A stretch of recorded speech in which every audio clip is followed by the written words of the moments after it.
आई जी इतना सुंदर सुंदर लड़की तोरा पसंद ना हो?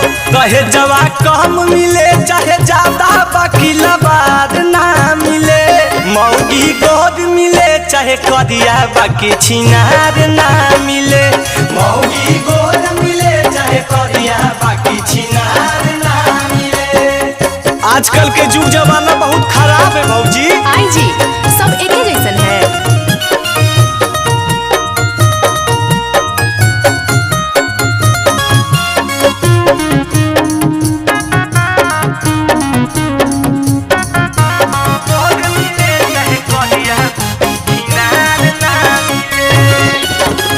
भले हम अपने से बहनाई के खाई मौगी दू नंबर नहीं लाई हे, मौगी दू नंबर